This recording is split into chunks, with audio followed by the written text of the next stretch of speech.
Oke,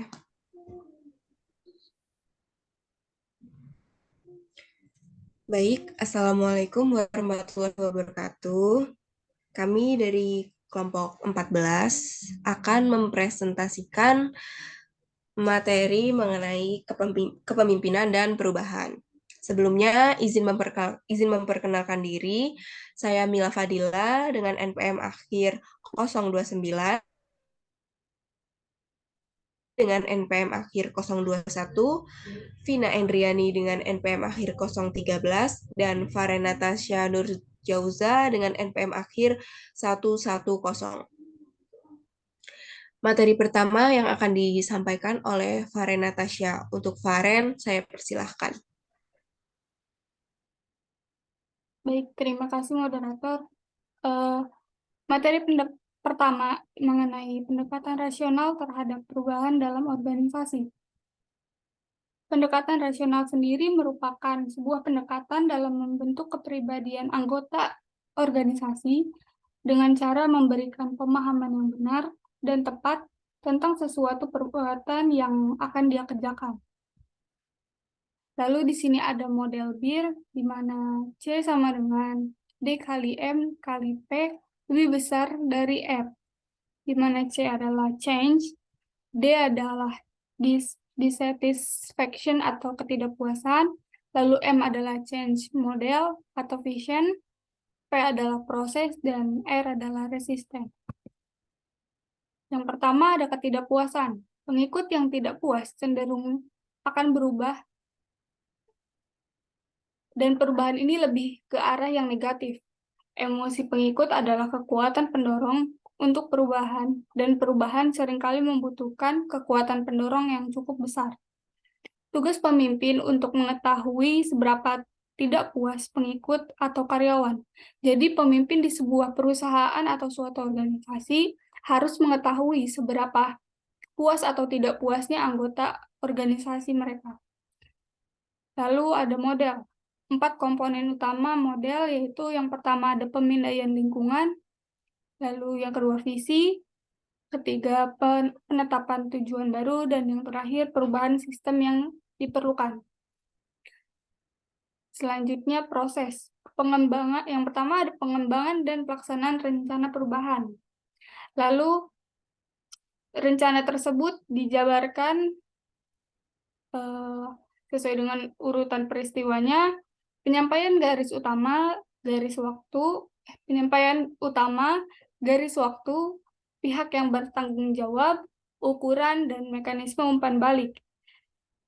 Lalu ada ketidakmampuan untuk mengeksekusi adalah alasan utama kegagalan para eksekutif.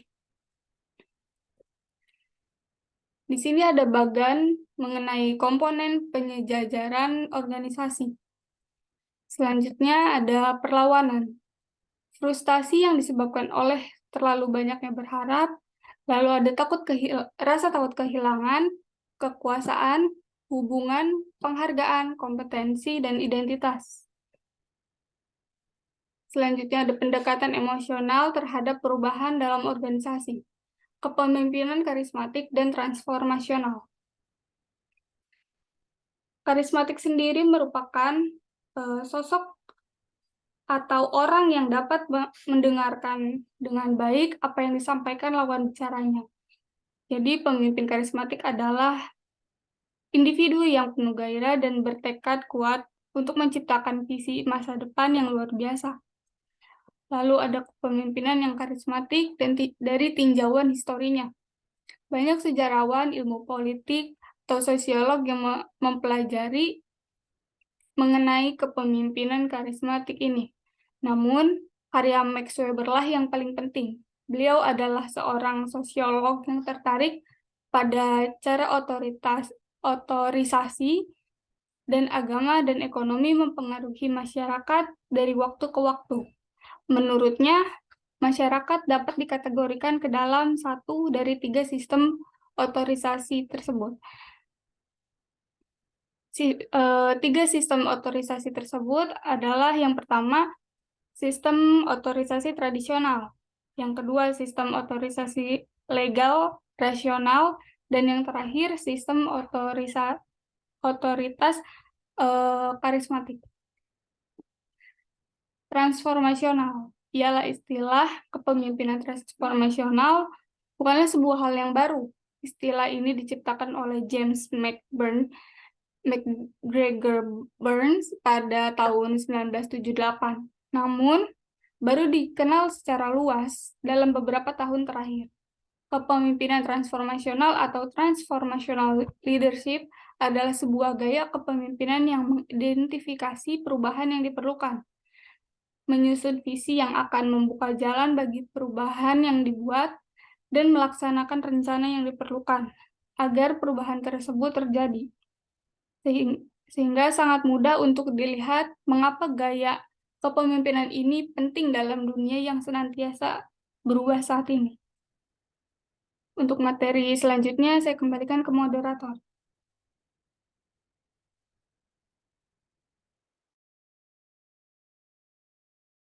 Baik, materi selanjutnya akan dijelaskan oleh Vina Endriani. Untuk Vina, saya persilahkan. Baik, selanjutnya yaitu tentang sifat pemimpin. Peneliti kepemimpinan menghabiskan banyak waktu dan usaha dalam mengidentifikasi sifat unik pemimpin karismatik dibandingkan mengeksplorasi faktor-faktor pengikut. Next slide.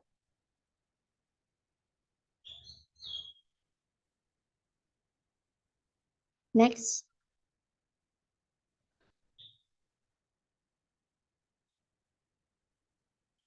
Nah, di sini ada bagian faktor yang berhubungan dengan pemimpin karismatik dan kerangka kerja interaksional. Next slide.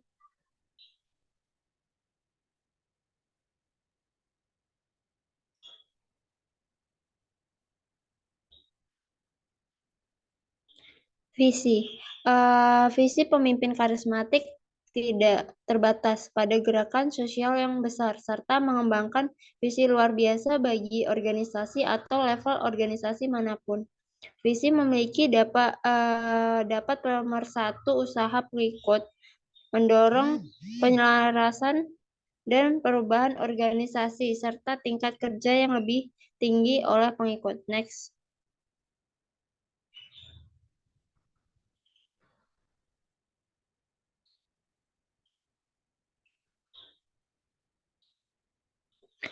Keahlian retorika. Keahlian yang hebat menggugah emosi pengikutnya dan menginspirasi mereka untuk menganut visinya. Ternyata isi pidato seorang pemimpin transformasional dan cara penyampaiannya sangat penting. Seringkali penyampaian pidato bahkan lebih penting daripada isinya sendiri. Penyampaian buruk dapat mengurangi kekurangan isi yang hebat, bahkan membosankan. Next.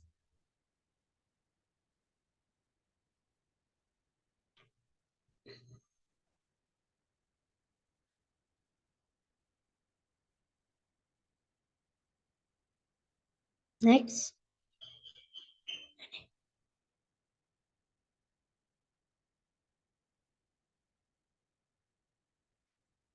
Membangun citra dan kepercayaan. Seorang pemimpin transformasional membangun kepercayaan dengan menunjukkan komitmen terhadap kebutuhan pengikutnya di atas kepentingan pribadi. Namun beberapa pemimpin karismatik yang peduli pada citra diri sendiri sehingga melebih-lebihkan keahlian pribadi. Next.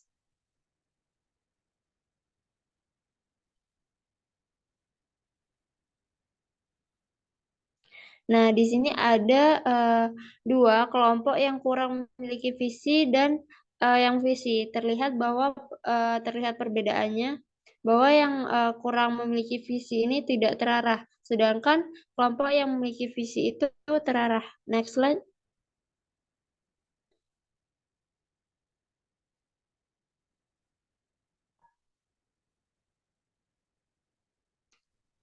Kepemimpinan yang terdevosionalisasi. Pemimpin karismatik lebih cakap dengan isyarat sosial dan cenderung eksploratif secara emosional, khususnya memiliki saluran nonverbal seperti kontak mata, postur, dan lain-lain, juga memberikan tugas yang menghasilkan kepercayaan diri dan meningkat dan menciptakan lingkungan kerja dengan ekspektasi tinggi dan emosional positif. Next.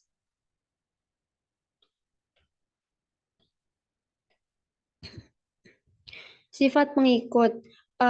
Pemimpin yang baik dan kompeten tidak semuanya bisa membuat pengikutnya melakukan pekerjaan di luar ekspektasi mereka. Jika pengikut tidak menerima visi pemimpin, maka mereka tidak akan dipandang sebagai pemimpin karismatik. Next.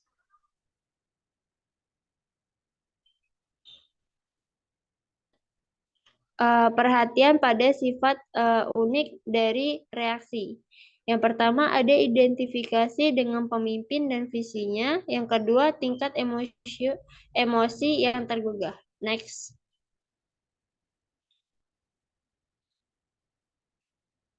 Nah, yang ketiga ada kesediaan untuk setia pada pemimpin. Yang keempat perasaan terberdayakan. Next.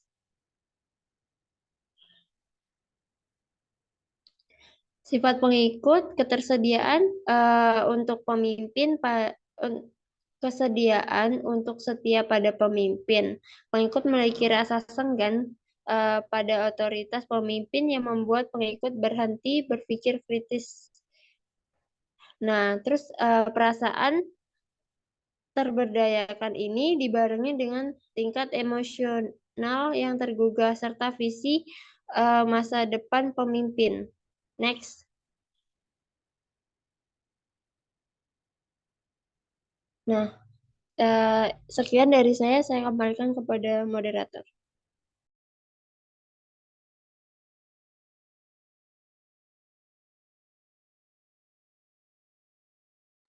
Baik, materi selanjutnya yang akan dijelaskan oleh Diana Ayu. Untuk Diana, saya persilahkan. Baik, terima kasih moderator. Yang selanjutnya ada sifat situasional. Banyak peneliti meyakini faktor situasional juga memainkan peran penting dalam menentukan apakah seorang pemimpin akan dipandang sebagai pemimpin karismatik. Mungkin individu-individu dengan kualitas pemimpin karismatik dipandang karismatik. Hanya saat berhadapan dengan situasi tertentu, karena situasi dapat memainkan peran penting dalam pemandangan karisma akan berguna untuk meninjau beberapa faktor yang diyakini dapat memengaruhi kepemimpinan karismatik. Yang pertama ada krisis. Mungkin faktor situasional terpenting yang berkaitan dengan kepemimpinan karismatik adalah ada tidaknya kritis. Pengikut yang puas dengan status quo relatif tidak memiliki kecenderungan untuk memandang perlunya pemimpin karismatik atau untuk bersedia mencurahkan usaha keras demi mengubah sebuah organisasi atau masyarakat secara mendasar. Next. Selanjutnya ada jejaring sosial. Jejaring sosial juga dapat memengaruhi penyandang karisma. Penyandang karisma akan menyebar secara lebih cepat dalam organisasi yang memiliki jejaring sosial yang mapan. Ketika semua orang cenderung mengenal semua orang lainnya dan lebih sering pemimpin karismatik memiliki jejaring sosial yang lebih luas dan memainkan peran yang lebih penting dalam jejaringnya daripada pemimpin yang dipandang kurang karismatik. Yang terakhir ada sifat situasional lainnya. Dua sifat situasional lain dapat membantu atau menghalangi kemunculan seseorang pemimpin karismatik. Salah satunya adalah outsourcing dan PHK dalam organisasi. Banyak orang yang meyakini PHK merusak kontrak implisit antara perusahaan dan pegawai dan membuat banyak pegawai kecewa dengan kehidupan korporat. Next. Baik, selanjutnya saya kembalikan kepada moderator. Baik, materi selanjutnya akan dijelaskan oleh saya sendiri, yaitu mengenai pendapat penutup mengenai sifat kepemimpinan karismatik dan transformasional. Nah, yang pertama, beberapa poin akhir mengenai sifat kepemimpinan karismatik perlu dikemukakan. Pertama, mendefinisikan karismatik sebagai kualitas yang disandang pada pemimpin tertentu didasarkan pada hubungan mereka dengan pengikut. Kepemimpinan karismatik dapat dipahami secara paling lengkap jika mempertimbangkan kemampuan faktor pemimpin dan situasional mempengaruhi proses penyandang. Yang kedua itu inti dari karisma tampaknya adalah hubungan antara pemimpin dan pengikut. Dan hubungan tersebut dapat berkembang dalam beragam cara. Ini juga menyiratkan bahwa karisma lebih tepat digambarkan sebagai kontinum daripada fenomena yang antara ada atau tidak. Next.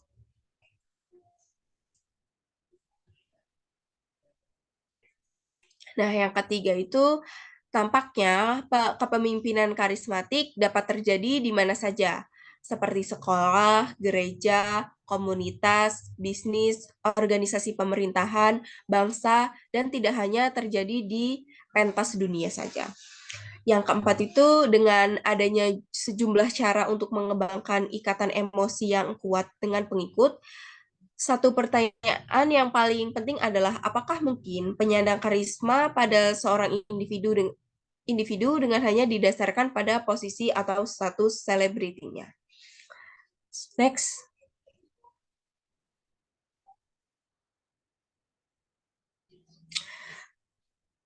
Selanjutnya, teori kepemimpinan transformasi dan transaksional BAS. Sebagian besar yang kita ketahui tentang sifat kepemimpinan, pengikut, dan situasional terkait pemimpin karismatik atau transaksional datang dari penelitian atas teori transformasional dan transaksional BAS. BAS meyakini transformasional memiliki sifat pemimpin yang dijelaskan sebelumnya dan menggunakan persepsi atau reaksi bawahan untuk menentukan apakah pemimpin tersebut transformasional. Karenanya, pemimpin transformasional memiliki visi, keahlian retorika, dan pengelolaan kesan yang baik, dan menggunakannya untuk mengembangkan ikatan emosional yang kuat dengan pengikutnya. Next.